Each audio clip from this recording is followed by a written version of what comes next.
কুমিল্লা জেলা শহরের পাশেই ধর্মপুর গ্রামে গাজীবাড়ির রমজান আলীর ছেলে গাজী আব্দুর রব। 8 ভাই বোনের মধ্যে গাজী আব্দুর রব চতুর্থ।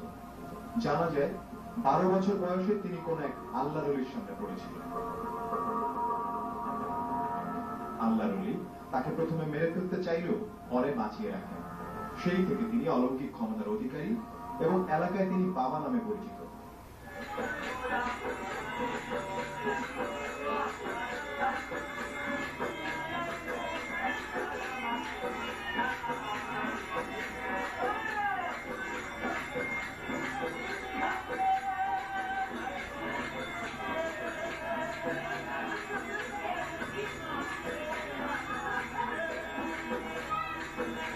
নারীরা তার সারা দেহ লাগাচ্ছে হলুদ।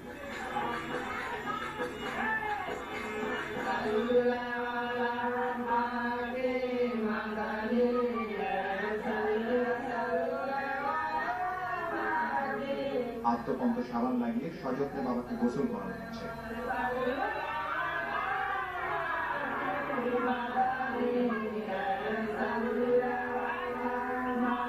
শরীর থেকে গড়িয়ে পড়া পানি তার ভক্তরা পান করছেন এবং মাথায় দিচ্ছেন। তাদের ধারণা এটা পবিত্র পানি। এদিকে তিনি আবার যথেষ্ট রূপ সচেতন, নানা রকম রূপচর্চা করে থাকেন তিনি। কোনো কোনো ভক্ত গোসল শেষে তাকে নতুন জামা পরাচ্ছে।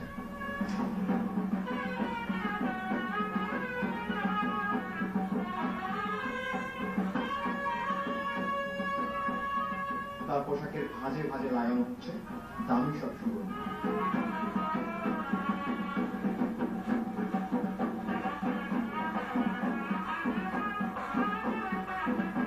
অন্যদিকে দেখা গেল ভক্তরা বাবার জুতা সযত্নে রেখেছে। ভক্তরা বাবার গলায় মালা দিচ্ছেন, উপঢৌকন হিসাবে হাতে দিচ্ছেন টাকা আর ভক্তি জানাচ্ছেন সিজদা করে।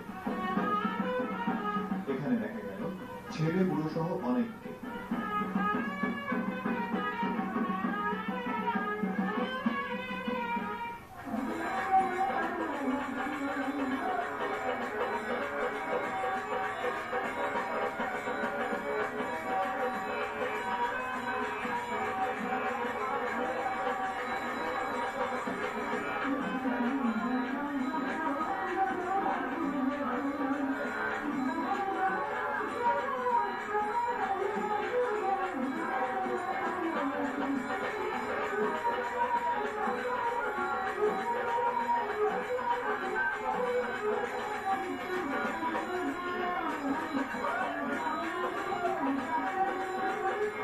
একসময় দেখা গেল গানের তালে তালে তিনি নিজেই নাচতে শুরু করেছেন।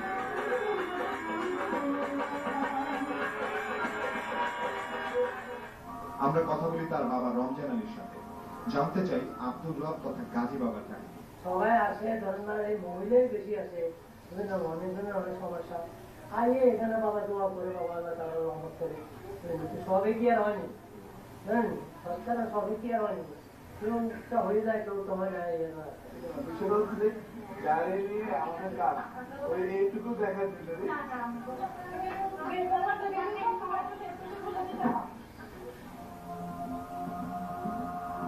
মোবাইলে যোগাযোগ করে জানা যায় তিনি অবস্থান করছেন প্রায় 10 কিলোমিটার দূরে চান্দিনা নামক স্থানে তার বোনের বাড়িতে। আমরা সেখানে গিয়ে কথা বলি তার সাথে।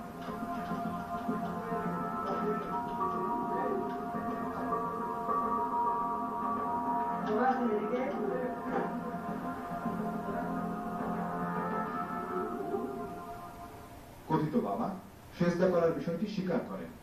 আল্লাহ ব্যতীত কাউকে সেজদা করা নিষেধ। হ্যাঁ, মানুষ আসে, কেউ কেউ হয়তো বা সেজদা করে, এরকম আপনার ফ্যামিলি আসছে, যেহেতু আপনার থেকে আপনি একটা বলবেন যে হ্যাঁ বা না বা এই ধরনের কিছু আছে, এটা কতটুকু সত্য? না, তার মধ্যে কি আছে, তিনি ধর্ম সম্পর্কে কতটুকু জানেন? এখানে মানুষ কেন আসে সেটা কিন্তু আমি এটা জবাব দিতে পারবো না। আপনার তো মানুষ বোঝেন কিছু না কিছু, কিছু না কিছু একটা হয়তো হয়েছে, সেটা টানে টানে একটা মানুষ আছে। অলৌকিক বলতে এটা আমি বলতে পারবো না, আমার জানার সত্ত্বে আমি কিছু জানি না।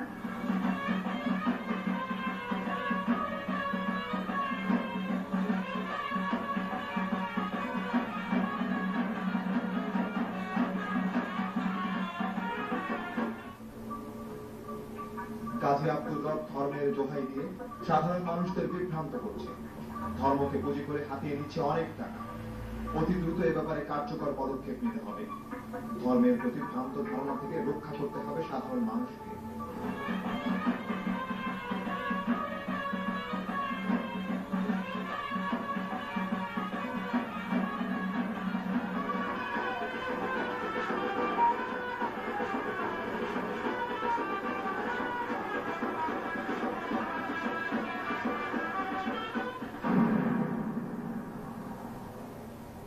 দর্শক দেখছিলেন কুমিল্লার কথিত পীরবাসী দেখেছি যে এই ধরনের একটা ভণ্ড পীর আমরা মহিলারা তাদের দ্বারা যেই অপপ্রচার করা হয়, মহিলাদেরকে যেভাবে নানাভাবে অপকর্মে উৎসাহিত করা হচ্ছে এবং আমাদের ইসলামিক দৃষ্টিতে এটা কখনোই মেনে নেওয়া যায় না। এই ধরনের ভণ্ড পীরে শাস্তি হওয়া এবং জনসমক্ষে শাস্তি হওয়া আমি কামনা করতেছি।